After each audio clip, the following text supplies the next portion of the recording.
Ons eers saam lees, en as ons klaar gelees het die woord van die Here, dan verenig ons saam in gebed. Kom ons maak die woord van die Here oop, Matteus 11, ons lees saam daarvan op die eerste vers tot en met vers 19, met die wete dat vers 3 dan ons fokusteks, of ons hoofteks is, vir die prediking vanoggend, en ek lees vir ons dan vanaf die eerste vers. En toe Jesus klaar was met bevele aan sy 12 disippels te gee, het hy daarvandaan weggegaan om te leer en te preek in hulle stede. En Johannes het in die gevangenis gehoor van die werke van Christus, en 2 van sy disippels gestuur, en vir hom gesê, is u die een wat sou kom, of moet ons 'n ander een verwag? En Jesus het geantwoord en vir hulle gesê, gaan vertel aan Johannes wat julle hoor en sien. Blindes sien weer en krepeles loop, malaatses word gereinig en dowes hoor, dooies word opgewek en aan armes word die evangelie verkondig. En salig is elkeen wat aan my nie aanstoot neem nie.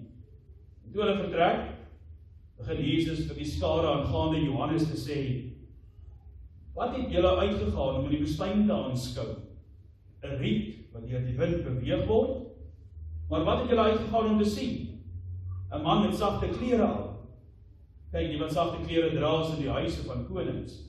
Maar wat het julle uitgegaan om te sien? 'n profeet? Ja, ek sê vir julle ook baie meer as 'n profeet. Want dit is hy van wie daar geskrywe is. Kyk, ek stuur my boodskapper voor die aangesig, wat u weg voor die uit sal regmaak. Voorwaar ek sê vir julle, onder die wat uit vroue gebore is, het daar nie een opgestaan wat groter is as Johannes die Doper nie. Maar die kleinste in die koninkryk van die hemele is groter as hy. Maar van die dae van Johannes die Doper af tot nou toe word die koninkryk van die hemele bestorm, en bestormers gryp dit met geweld. Want al die profete en die wet het tot op Johannes geprofeteer. En as julle dit wil aanneem, hy is Elia wat sou kom. Die ore het om te hoor, laat hom hoor. Maar wanneer sal hy hierdie geslag, waarmee sal hy hierdie geslag vergelyk? Dit is net soos kindertjies wat op die markte sit en na hulle maats roep en sê, ons het vir julle op die fluit gespeel. Julle het nie gedans nie. Ons het vir julle 'n klaaglied gesing en julle het getreur nie. Want Johannes het gekom en nie geëet of gedrink nie en hulle sê, hy het 'n duiwel. Die seun van die mens het gekom, hy eet en drink en hulle sê, daar is 'n mens wat 'n vraat en 'n wynsuiper is, 'n vriend van tollenaars en sondaars, maar die wysheid is geregverdig deur sy kinders. Tot sover die skriflesing. Kom ons nader tot God in gebed, kom ons bid saam. Ons almagtige God en hemelse Vader, ons kan nie anders nie as moeg op hierdie oggend vir U te sê, baie, baie dankie Here vir die grootheid, die goedheid, die guns, U genade en onvoorwaardelike liefde wat U aan ons bewys. Ons sien dit elke dag in ons lewens raak, hoe U besig is om met ons te werk, en 'n geleentheid soos hierdie, die erediens, gebruik U ook om die woord aan ons te openbaar, om ons eie geloofslewens te verdiep. Ten spyte van ons sondes, ten spyte van die kere wat ons rug op U draai, bly U altyd getrou aan U woorde. Toe U gesê het, U sal vir ons 'n Vader wees en ons sal U kinders bly. Daardie proses wat U in ons begin het, sal U tot die einde toe volvoer. Ons is so ewig dankbaar vir dit, wat ons weet, Here, as dit van onsself afgehang het, om ons eie redding te bewerk, was daar vir ons geen hoop nie. Maar U het verder as dit gesien en gegee, U eie seun, U eie bloed gegee om te sterf, sodat vir ons die voorreg kan wees, dat ons kan geniet die ewige lewe, wat vir ons ook groot troos bring. Want elkeen van ons wat ook vanoggend hier sit, weet, Here, ons burgerskap is nie in hierdie tydelike lewe nie, o nee. Ons is U ewig dankbaar dat dit wat ons hier beleef nie ons hemel op die platte land is nie. Ons as gelowiges sien uit na die volmaakte hemel waarna U ons geroep het, wat U seun vir ons gaan voorberei het. Ons is so dankbaar, Here, om te weet, ons mag dit onsself toeëien vanuit ons geloofslewe, maar ons die sekerheid het dat Jesus Christus ons verlosser en ons saligmaker is, die leidsman en volleinder van ons geloof. En mag hy en die Heilige Gees ons help en lei om op hierdie weg te bly en te wandel, saam met U alleen, elke dag van ons lewe. Ons kyk daar buite, Here, ons sien die groen, ons sien die reën, die plasse water, en ons weet, Here, dat dit soms moeilik is om dankie te sê, maar mag ons altyd ook met groot dankbaarheid tot U nader vir alles wat U gee. U sal ons nooit bo ons krag te versoek nie, die sal ook vir ons uitkoms wees en gee, veral ook in ons harte en in ons geloofslewe. Maar U het ons geleer om te bid, en U het vir ons gesê, Here, ons moet ons hartsbegeertes aan U bekend maak, en ons bekommernisse op U plaas, en ons doen dit ook, Here. Dit is in U wil is dat ons vra, dat die son sal skyn, en dat daar waar skade is, daar herstel sal wees, dat daar 'n groenigheid sal deurbreek, wat nie net gebedsverhoring vir ons sal wees, maar 'n geleentheid, ook U te eer vir dit wat U is, en dit wat U in staat is om te doen. Ons weet, Here, dat U is die een wat die donderslae stuur, soos Job sê, daar is geen een anders as U wat reën bring en son laat skyn nie. Mag ons ook weer eens opreg diep ons afhanklikheid van U besef. Met die wete, Here, ons is maar klein en nietig, en ons kan nie sonder U. As ons daardie besef het, Here, met ons oog gefestig en gefokus op U, dan is daar nie 'n probleem te groot vir ons nie, want dan weet ons God is groter as ons probleme en ons uitdagings. Dank U ook, Here, vir die geleentheid om Kerk van Christus te wees hier in Standerton met die woord geopen op die kansel. Ons dank U, Here, dat daar ook goeie nuus met ons afkondigings gaan wees van dit mate wat vir operasies gegaan het, wat al geherstel het of besig is om te herstel, wat daarmee saam ook met ons gehoor van afsterwes. En ons vra, Here, dat U ook daar vertroosting sal bring soos net U kan. Dink aan diegene wat in hospitale is, diegene wat siek is, diegene wat 'n stryd voer in hulle lewens, 'n depressiewe stryd, 'n stryd waar dit hulle voel asof hulle gebede nie eers die plafon bereik. Ons vra, Here, dat U ook vanoggend deur hierdie boodskap wat ons bring, dat U ook 'n vreugde in elkeen van ons sal aktiveer wat ons nodig het ook om weer sterk te staan met die wete, U is hier en U is by ons. Sien ons ook in hierdie diens, ons bid, Here, dat U oor die eie eer sal waak hou en mag hierdie geleentheid strek. Eer en verheerliking van U naam, uitbouing van U koninkryk, ook hier in Standerton. In Jesus naam bid ons deur die werking van die Gees. Amen. Ek lees dan vir ons hierdie vraag wat Johannes die Doper stel aan die Here Jesus Christus deur middel van sy disippels, vers 3. Is U die een wat sou kom, of moet ons 'n ander een verwag? Is Jesus nou die een wat moes kom soos voorspel is, of moet ons dan nou 'n ander een verwag? Nou geliefde gemeente van ons Here Jesus Christus, ek glo die meeste van ons of baie van ons was al by 'n lughawe gewees waar ons vir iemand gewag het, iemand wat vooruit vir ons 'n boodskap gestuur het om hulle daar te gaan optel. En dan sit 'n mens, jy maak seker jy kom 'n bietjie voor die tyd daar aan en jy sit en wag daar by die aankomsdeure van die lughawe.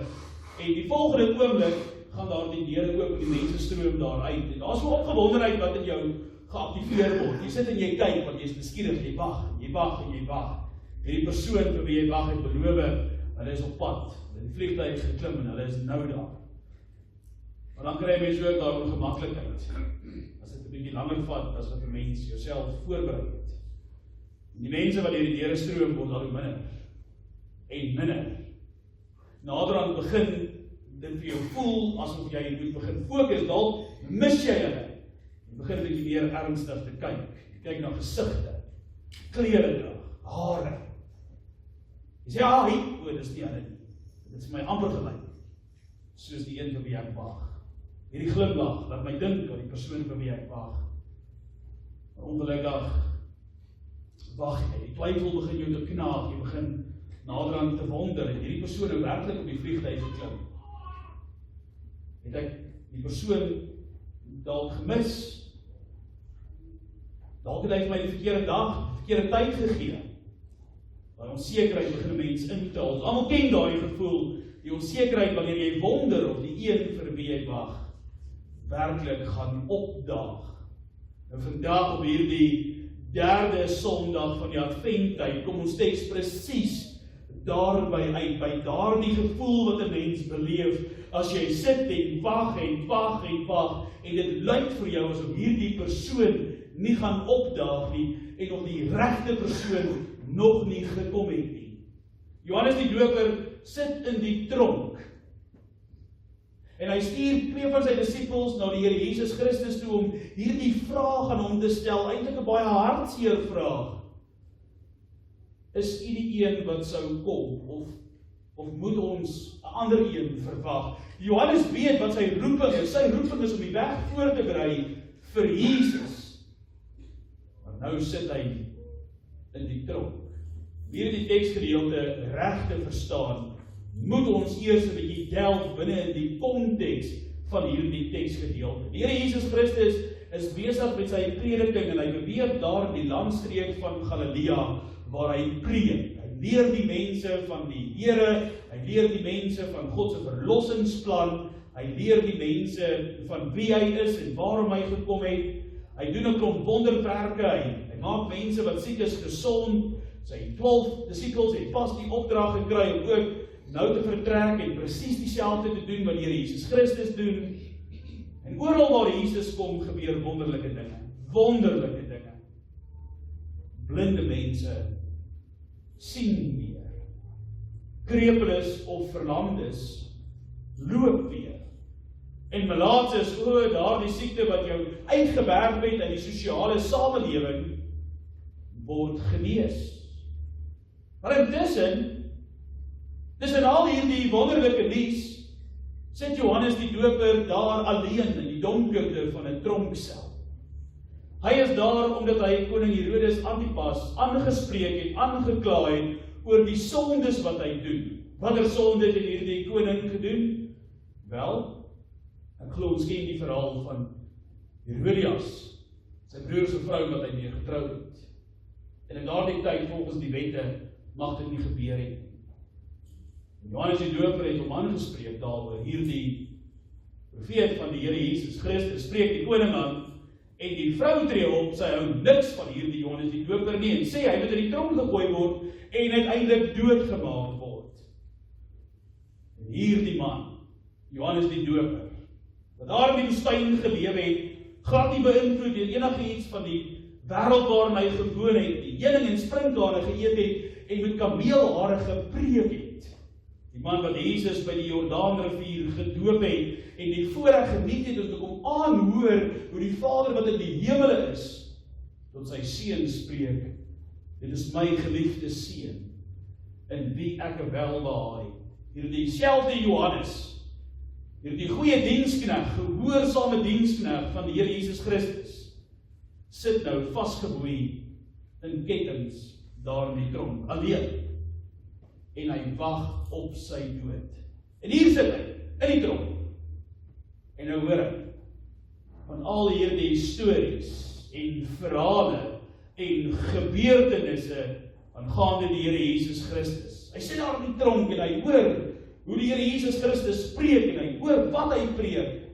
Hy hoor hoe die Here Jesus mense genees en gesond maak. Maar een ding wat hy nie hoor nie, is hy hoor nie van hierdie oordeel van God wat hy so ryklik verkondig en geprofeteer het nie. Hy hoor nie van hoe die Here Jesus Christus die goddelose straf en hoe hy hulle op 'n plek sit nie. Hy hoor nie hoe hierdie goddelose konings enige oordeel beleef nie. Hy hoor nie van hierdie bydel wat reeds aan die wortel van die bome lê nie. Dis die woorde wat hy verkondig het. Dis wie hy gedink het moes kom. Nou begin hy te wonder. Nou sit hy hier in die tronk, soos ons ook maar gereeld by 'n lughawe sit en vir iemand wag wat ons nie sien. Hy wonder. Hy begin te wonder, is hierdie Jesus werklik die Messias wat voorspel is, wie hy geprofeteer het op pad is? Is Jesus Christus werklik nou die seun van God, of het hy hom dalk misgids, het hy dit dalk verkeerd verstaan? En daarom stuur hy sy disippels met hierdie eerlike, maar tog so rou vraag na Jesus toe. Is u die een wat sou kom? Of moet ons iemand anders verwag? En die Here Jesus Christus, 'n mens sal dink dis genoegsaam om te antwoord, ja, dit is wie ek is. Dit is ek. Maar dis nie wat hy doen nie, dis nie wat hy sê nie. Hy sê daar vir die disippels, gaan vertel julle vir Johannes wat daar in die tronk sit, wat julle hoor en wat julle sien. Blindes sien, krepeles loop, melaatses word gereinig, en dowes hoor, dooies word opgewek, en aan armes word verkondig en vertel die blye boodskap, die evangelie van ons Here Jesus Christus. En dan sê die Here Jesus Christus aan die einde van dit wat hulle vir Johannes moet vertel, en salig is hy wat aan my die aanstoot neem. Here Jesus sê nie net ja nie. Here Jesus Christus vertel vir hulle, wys vir hulle sy werke, sy dade, wat hy doen. Want hierdie dade wat hy doen, sal self bewys dat hy die een is wat sou kom. Daarna draai die Here Jesus Christus na hierdie skare wat hier voor hom bymekaar drom en wat hier voor hom staan. En hy prys Johannes. Ons lees dit as die grootste profeet wat ooit geleef het. Die grootste profeet wat as ware ooit bestaan het. Maar hy sê ook dat die koninkryk van die hemele met geweld bestorm word. Ek weet nie of jy gewonder het wat dit beteken toe ons dit gelees het. Wat sê die Here Jesus Christus? Hy prys hierdie profeet vir sy goeie werk en direk daarna gebruik hy hierdie beeld van die hemele wat bestorm word. Nou, wanneer 'n mens bietjie gaan oplees van die kommentatore, dan is daar twee bene waarop hierdie vers geïnterpreteer kan word, maar tog by mekaar uitkom. Die eerste gedeelte word in die positief beantwoord dat die werk van Johannes so goed was en dat hy die woord van die Here so suiwer verkondig het, dat daar 'n ywerige reaksie was op hierdie woord wat Johannes gebring het, en die mense het hulle self beywer vir God en sy werke. Hulle het hulle self bekeer, hulle self laat doop. Daar was 'n groot bloeityd vir godsdienstige groei gewees na die woorde wat Johannes gespreek het. Die ander natuurlik, die negatiewe interpretasie is die reaksie van die goddeloses na hierdie ywer wat ontstaan het vanuit gelowiges, was die teenreaksie vervolging gewees. En hulle het eintlik die gelowiges neer begin haal. So wanneer 'n mens dit saamvat, beteken hierdie bestorming dat Johannes se woord wat hy gebring het geloof geaktiveer. En toe die geloof geaktiveer was, het daar teenkanting gebeur. Want dis tog mos wat gebeur wanneer 'n mens geloof uitleef. Dis wanneer jy teenkanting kry of selfs 'n bietjie onpopulêr word. En dit is presies wat hier gebeur. Hierdie bestorming van die hemele was diegene wat graag by die Here wou wees, maar ook diegene wat wou verhoed dat God enigstens seggenskap in die tydelike lewe. En klink eintlik ook soos ons tyd waarin ons lewe. En dan die 53 vertaling met die pragtige argument wat dit in die vertalingsmoontlikhede uitlei, sê vir ons presies wat Jesus ook hiermee bedoel in die sin toe hy verwys na die kinders wat op die markplein hulle self besig hou. Die woord van die Here sê vir ons, maar het ons nie vir julle met 'n fluit mooi liedere gesing en gespeel en julle wou nie dans nie. En toe ons 'n klaaglied vir julle speel, het julle nie eens getreur nie. Dit beteken dat die volk geword het soos diegene wat nooit tevrede gestel sal word. Ken jy daai gevoel? Nooit tevrede gestel sal word. Daar's altyd iets anders, of iets dit, of dat. Presies hoe die volk gereageer het. Niks was vir hulle goed genoeg gewees nie. En dit is juis die verhaal waarin ek en jy vanoggend instap. Dis die milieu wat vir ons gelê is. Dis die konteks wat ons beleef. En hier is ons in die moderne era, ons stap binne in hierdie verhaal en ons sien dit hier voor ons afspeel. Dis 'n verhaal van wag en 'n verhaal van twyfel. Maar ook 'n verhaal waar 'n antwoord gegee is wat alle verstand te bowe gaan en geen persoon enigstens verwag het nie. Nou wie was hierdie een wat sou kom? 'n Baie goeie en 'n belangrike vraag. Die Bybel self natuurlik antwoord dit vir ons die beste. Van die begin af, daar in Genesis 3 het God al beloof dat hy iemand sou stuur. Reeds in die tuin van Eden, toe Adam en Eva gesondig het God gesê, daar sal iemand gestuur word, wat die slang se kop sal vermorsel, maar in die haksteen gebyt word. Genesis 3 vers 15, die Christosentriese belofte wat die Here vir ons gee. Hier verkondig hy reeds vir ons die verlossing van iemand wat sou kom, wat uiteindelik ook sou moes kom. En deur al die eeue heen gaan lees maar die groot profete en die klein profete in die Bybel. Elkeen van hulle profeteer iets oor die koms van Jesus Christus. Hulle vertel ons meer en meer van hom wat op pad is om te kom. Hulle vertel vir ons dat hy uit die huis van Dawid kom. Hulle vertel vir ons dat hy Immanuel is, wat beteken as dit vertaal word, God met ons. Hulle vertel vir ons dat hy sal wees, 'n kind wat gebore word, wat genoem sal word, met 'n goddelike titel erken sal word.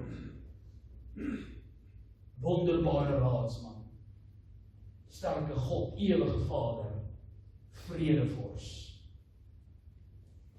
Hy sal die gebroke hart kom herstel en genees. Hy sal die gevangenes wat gebind is deur die sonde van slawerny vrymaak. En hy sal die blindes wat sien. Die hele Ou Testament, gaan lees dit al 39 boeke. Gaan lees dit, elke vers, 'n rigtingwyser na Jesus Christus, die Seun van God. Maar hoekom moes hy kom? Hoekom het God hom nie net gestuur daar aan die kruis op Golgotha om net vir ons sondes te sterf nie? Hoekom moes hy kom? Omdat die ganse mensdom verlore was en nie die pad geken. Die mens was blind vir God se heerlikheid. Die mens was krepeel as ware verlam in die pad om na God toe te gaan. Die mens was melaats van sonde. Die mens was doof vir sy stem. En die mens was dood in sy oortredinge, verdienstig die ewige hel en verdoemenis. Die mens bely geen offer, geen wetsonderhouding, geen werksheiligheid, geen mens, geen profeet, geen koning, geen priester kon ons red nie. Ons het iemand nodig gehad wat self waaragtige God en waaragtige mens op dieselfde tyd sal wees. Iemand wat die volle oordeel en die vloek van die sonde op hom kan neem en daarmee saam kan bly lewe. Ons het iemand nodig gehad wat ons plek inneem voor die Vadertroon en iemand wat sterf sodat ons naam in die boek van die ewige lewe geskryf kan word. Die mens het iemand nodig gehad wat nie net die Romeinse juk weggeneem het nie. Die mens het nie iemand nodig wat net die las hier op aarde verlig om dit vir ons makliker maak om te leef nie. Die mens het iemand dieper as dit nodig gehad. Iemand wat die bose, die sonde en die ou lustige duiwel sal oorwin. Ons het 'n Messias nodig gehad, 'n gesalfde, die een wat verlossing bring, die een wat die nuwe koninkryk bring, waar geregtigheid en vrede vir ewig heers.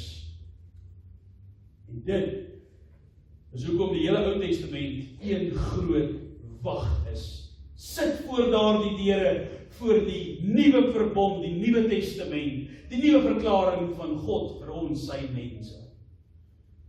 En dis hoekom Johannes in die woestyn geroep het, berei die weg voor vir die een wat kom, want hy is op pad. Dit is so mooi as 'n mens na Johannes die Doper se profesie kyk. 'n Mens kan amper sê dat hy is die stop, die punt van die Ou Testament, die laaste profeet wat vanuit die Ou Testament optree en verkondig die Nuwe Testament wat in Jesus Christus gekom het. En hy doen dit want die een is op pad. En toe kom Jesus, ons verlosser. Maar hy kom nie na hierdie wêreld toe met 'n koninklike skouspel nie. Hy kom nie hier met 'n klomp wapens in sy hand nie. Hy kom nie hier na toe met miljoene van soldate nie. Hy kom nie hier na toe met 'n legioen van engele nie. Hy kom nie hier na toe met 'n swaard in die lug soos 'n koning maak en die oorwinningsklank van trompette nie. Nee. Hy kom as 'n babatjie in Bethlehem, as 'n timmerman, 'n houtwerker, daardie tyd 'n armlastige, sy seun in Nasaret. Hy kom as 'n prediker in Galilea. Maar kyk wat doen hy. Dit is wat die Here Jesus Christus vir Johannes se disippels antwoord. Hy laat blindes sien. Hy laat krepeles opspring en dans. Hy raak aan melaatses en hulle word skoon, genees, gereinig. Hy praat en dowes hoor. Hy roep en dooies staan op. En vir armes, die mense wat niks het om te bied nie, niks het om vir hom te gee nie, bring hy hierdie kosbare, lewensveranderende boodskap van die koninkryk, wat gratis is, vir diegene wat waarlik glo, diegene wat waarlik kind van God is. En dit is, as mens mooi gaan lees, die profete van die Ou Testament, dit is wat hulle vir ons vertel, wie op pad is. Nie 'n generaal of 'n perd wat net oorlog maak en verslaan nie. Maar dit self hier gelees ook in Johannes 3. Het nie gekom om die wêreld te veroordeel nie, maar dat die wêreld deur hom gered kan word. Hy bring iets anders. Hy bring iets noodsaaklik. En dis wat die Ou Testament vir ons vertel. En dan sien ons Jesus Christus se lewe en dit wat hy ons attent maak op in hierdie gedeelte, sy hele lewe. Sy hele lewe spreek die volgende: Ek is die een. Ek is die een. Ek is die een wat sou kom. Meer nog, ek moes kom. En daarom, in hierdie derde Advent Sondag voor Kersfees, is daar nou vreugde. Nie 'n klein bietjie blydskap of opgewondenheid nie, maar 'n groot oorlopende fees, want die engele het gesê, ek bring julle 'n goeie tyding van groot blydskap. Die Here Jesus Christus het in sy lewe saam met sondaars geëet, hulle spot hom in hierdie gedeelte, want daar's mense wat vir hom sê, kyk, hy is 'n vraat en hy is 'n wynsuiper, want hy eet saam met die sondaars en die tollenaars. Daardie optrede van ons Here Jesus Christus dui vir ons so mooi aan, dat die koninkryk reeds gekom het, want die bruiloft van die lam het begin. Die feesmaal van oorwinning deel ek en jy nou al aan. Hoe wonderlik is dit nie? Die koninkryk is nie meer ver nie, dit is hier tussen ons, dit is in Jesus Christus. Selfs in die tronk kon Johannes, en ek sien dit in my geestesvoog, hy het die twyfel boodskap na Christus toe gestuur oor, is dit hy? En Jesus sê, gaan sê jy net vir hom, wat het ek al gedoen? En ek dink Johannes se gesigsuitdrukking moes verander het, soos ons gesigsuitdrukking verander by die liggawe, as ons eintlik die persoon sien wat vir wie ons wag. Maar onmiddellike verligting, jy ken daardie verligting waarvan ek praat, daai persoon by wie jy wag het opgedag. Mens kan dit vandag al meer in die praktyk vra, van as jy iets op die internet koop, en die pak die dag by jou huis op, daai verligting wat 'n mens kry. Ons ken dit. Ek dink dis wat Johannes beleef het. Toe Jesus net dit vir hom vertel het, kyk wat het ek gedoen. Kyk waarmee is ek besig. Dis wonderlik. Selfs in ons eie donker tye kan ons bly is. Hoekom? Want die een wat moes kom, het gekom, hy het opgedaag, hy is hier. En nou kom ons by die mooiste gedeelte van hierdie verhaal. Jesus het nie maar net in die algemeen gekom. Hy het nie maar net opgedaag en gehoop daar is iemand wat hom tegemoet sal gaan of ontvang. Nee, hy het gekom vir jou. Hy het gekom vir jou. Hy weet van jou twyfel. Hy ken jou sonde, hy ken jou pyn, hy ken jou eensaamheid, hy ken jou verlange. Hy het geweet, wel hy weet, dat jy soms in jou eie tronk sit. Ja, dalk nie 'n tronk met ystertralies nie, maar 'n tronk van vrees, 'n tronk van onsekerheid, 'n tronk van twyfel, 'n tronk van volharding van sondes, 'n tronk waar die wêreld geëer word, meer as God, 'n tronk wat gaan oor myself, en nie oor God nie, 'n tronk van skuld, 'n tronk van siekte, seer, selfs hartseer, ensovoorts. Jesus het aan jou toegekom. Hy het vir jou geestelike blindheid gekom en jou oë oopgemaak deur sy gees en die woord. Hy het jou as ware laat opspring uit die graf van ongeloof en die ewige dood. Besef ons dit. Ons was krepel en verlam, vasgevang in die poorte van ewige verdoemenis. Maar sy koms tel ons uit daardie ewige graf en laat ons staan. Hy het jou aangeraak en jou skoon verklaar, hy het jou gereinig. En hy het vir jou, ja, arm, lastige van die geloof, die evangelie gebring. Die blye boodskap gebring, waar hy vir ons sê, jou sondes is jou vergewe. Jy behoort nou aan my. Dit is vreugde. Hy het aan die kruis gehang, sodat jy vry kan wees. Hy het opgestaan, sodat ons die ewige lewe kan hê. Hy sit nou aan die regterhand van die Vader en tree vir jou in. Jesus is die een wat moes kom, niemand en niks anders nie, vir jou. Wat vir my mooi is van die gedeelte voor ek afsluit, is die Here kom vertel ons van Johannes die Doper, die groot profeet, die sterk profeet, die goeie gelowige, die goeie mens. En wanneer ons vers 11 lees, die laaste gedeelte staan daar, na hy nou hierdie huldeblyk of getuigskrif van Johannes gelewe het, sê hy, maar die kleinste in die koninkryk van die hemele is groter as hy. Die kleinste in die koninkryk van die hemele is groter as Johannes. Volgens Jesus daar staan niemand wat by Johannes kom. Maar hy sê die kleinste in die koninkryk van die hemele is groter as Johannes. Wat bedoel die Here daarmee, as hy dit vir ons sê?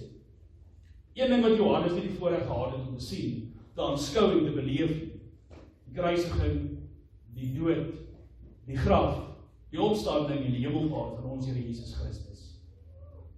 Ons het daai voorreg.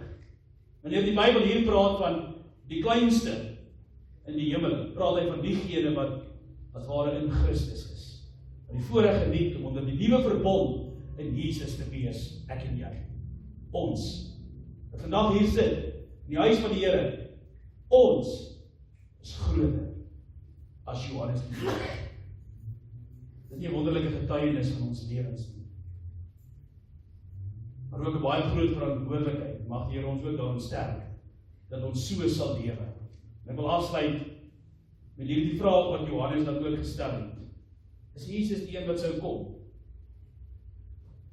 Ja, 1000-mal ja, hy is genoeg. Maar meer as dit, hy moes kom. Want hy alleen bring redding, hy bring hoop, hy bring lewe, hy bring die koninkryk. En daarom laat jou hart in hierdie tyd vol vreugde, vol blydskap en oorwinning wees. Nie twyfel, vrees, onsekerheid of sonde. Gaan kyk. Hoor wat ek vandag vir julle sê. Jesus is hier, besig om te werk. Hy is hier. Amen. Kom ons dank. Liefdevolle Heer, Hemelse Vader, en rooi gesigte en in skaamte nader ons tot U met die wete dat in hierdie woord en U verklaar dat ons meer as iemand soos Johannes is. Maar as ons na Johannes se lewe kyk, hoe hy geleef het, dan dink ons hy was maar bloot 'n ou boemelaar daar in die woestyn. Armlastige, iemand wat geen dryf gehad het nie, of niks wou gehad het nie. Nee, maar U verklaar hom as meer as dit. U verklaar hom as die grootste profeet en gelowige wat bestaan het. En daarmee saam kom U ook vanoggend vir ons sê, ons is meer as Johannes. En daarom moet ons lewens meer wees as dit wat Johannes geleef het. En een ding wat ons ook in sy lewe verstaan is dat daar nie enige invloede van die wêreld was wat sy fokus van U afgehaal het nie, of sy denke aangaande U vervaag het nie. En hier die vraag wat hy gestel het, sy antwoord het hy ook geweet. Maar dit is goed vir ons om dit ook te hoor. Want Jesus vat ons geestelike blindheid weg. Ons wat verlam in die geloof is, maak hy staande en gee ons die krag om te beweeg. Ons wat doof was kan hoor en ons wat blind was kan sien. Maar meer is dit, het U ook vanoggend in ons verkondig, die grootste skat wat ons in Jesus Christus het. En dit is kindskap. Ons behoort aan U, en daarom mag ons die vreugde en die vrede beleef, en moet ons dit ervaar ook in hierdie tyd, en mag U ons ook daarmee help. Help ons, Here, dat ons nie soos die kinders op die markplein sal lewe nie, wat nooit tevrede of onvergenoegd is. En ons vra, Here, dat U ons sal help, dat U vir ons genoeg sal wees, want dit is genoeg. Dankie dat Jesus Christus, die Seun van God, die Seun van die Allerhoogste, ook vanoggend hier is. In Jesus naam bid ons dit deur die werking van die Gees. Amen.